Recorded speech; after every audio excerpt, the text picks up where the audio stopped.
জীবনে যতদিন শুক্রবার পাবেন 4টা আমল করতে ভুল করবেন না।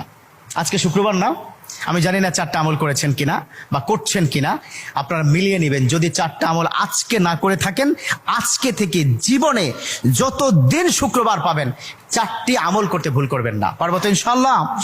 ইনশাআল্লাহ। 1, দুরূদ পড়া। আমার বিশ্বনবী দুরূদ সম্পর্কে কত অসাধারণ কথা বলেছেন।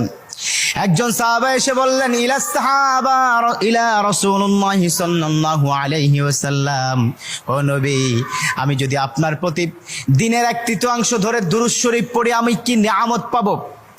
বিশ্বনবী বললেন, তুমি যদি দিনের 1/3 ধরে আমার প্রতি দুরূদ শরীফ পড়ো তোমার জন্য বিশাল উপকার হবে, আরো বাড়িয়ে পড়লে তোমার জন্য আরো ভালো হবে। সাহাবা মহা খুশি হয়ে গেলেন, ইয়া রাসূলুল্লাহ, আমি দিনের অর্ধেক সময় জুড়ে যদি আপনার প্রতি দুরূদ শরীফ পড়ি তাহলে কি হবে?